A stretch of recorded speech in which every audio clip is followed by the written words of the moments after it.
يا مساء الفل. عمرك تخيلت في يوم من الأيام إن مشكلة حياتك تبقى هي الحل؟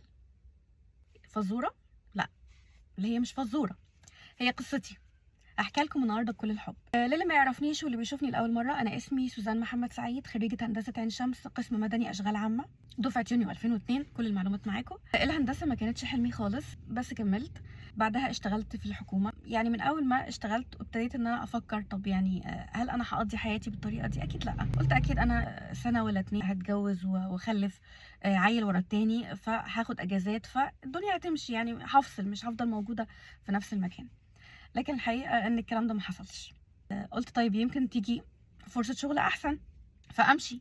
بس الحقيقة ما كانش في فرصة شغل أحسن بتيجي، لإن أنا في الوقت ده ما كنتش عارفة أنا عايزة إيه. في الوقت ده ابتديت أهتم بكتب التنمية البشرية، وكانت ظهرت في الفترة دي من 2003 ولحد 10 سنين. كانت في البداية كانت عاملة طفرة بصراحة كبيرة، وكان في ناس كتير مقتنعين بيها، وكان في ناس كتير مصدقين في التنمية البشرية، في الكتب، في الكورسات. وأنا كنت من الناس دي، كنت باحب أوي أقرا في كتب التنمية البشرية وآخد كورسات، لأني كنت باشوف إن هي بتدّيني أمل إن أنا ممكن أغيّر حياتي، وإن أنا عندي قوة، وإن أنت صدّق نَفْسك وصدّق حلمك والكلام العظيم اللطيف ده.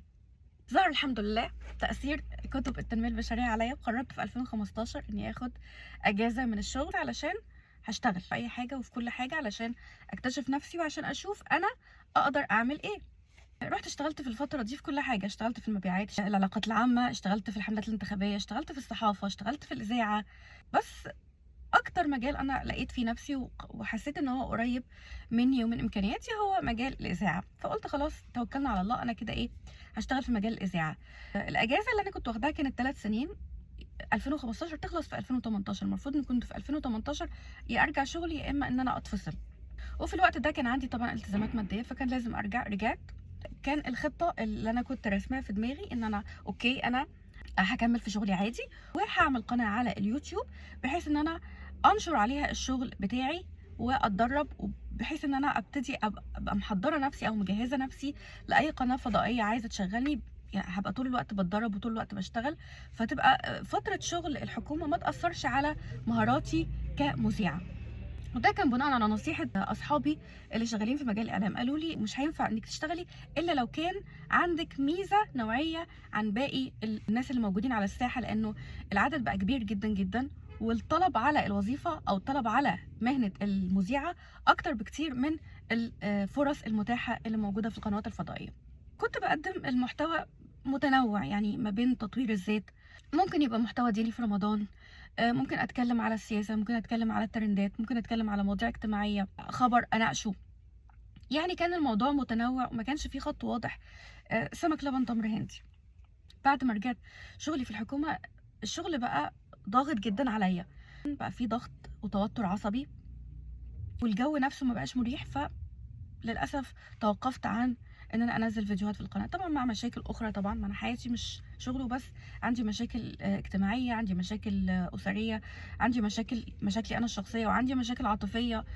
فكان في كذا حاجة كده، في كذا drop كده، لقيت نفسي فعلًا مش قادرة أشتغل في القناة ومش قادرة أعمل فيديوهات.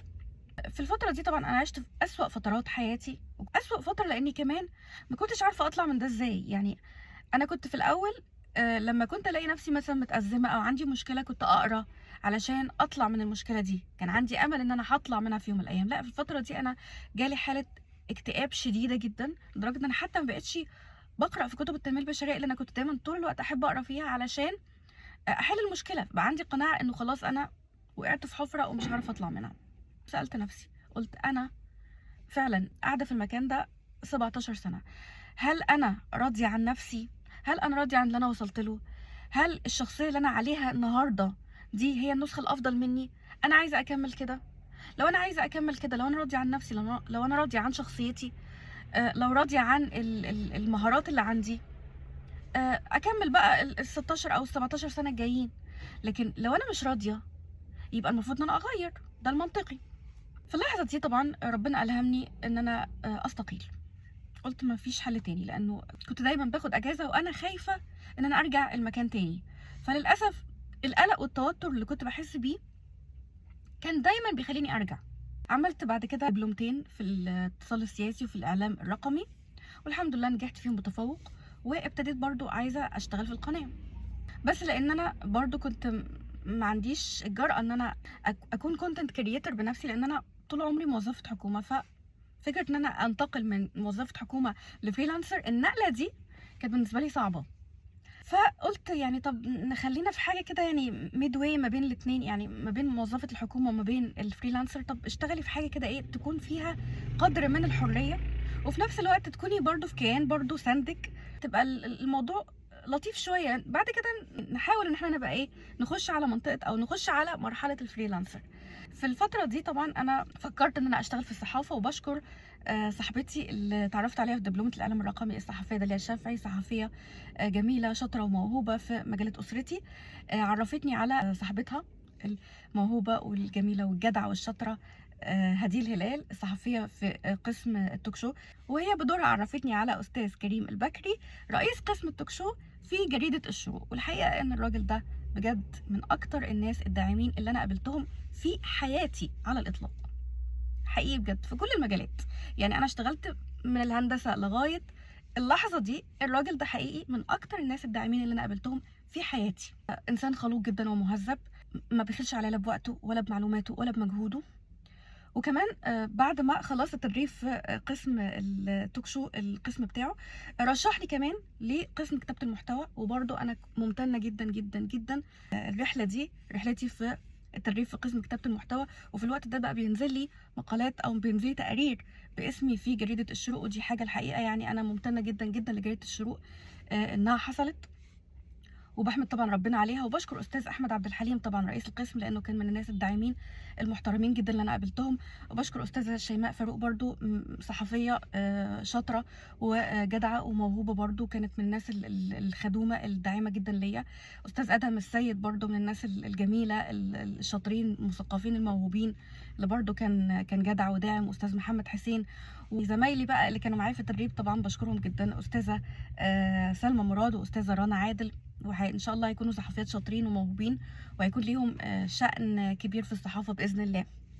وطبعا اتعرفت على ناس من الاقسام التانية برضو كانوا جمال جدا، زي استاذ اسلام عبد المعبود، هو صحفي في قسم الاخبار وصاحب الحوارات والانفرادات، من الناس برضو الجدعه جدا جدا والانسان بمعنى الكلمه حقيقي. يعني ممتنه جدا جدا طبعا لاستاذ عماد الدين حسين رئيس التحرير، استاذ محمد بصل مدير تحرير الموقع الالكتروني، واستاذ طلعت اسماعيل مدير تحرير.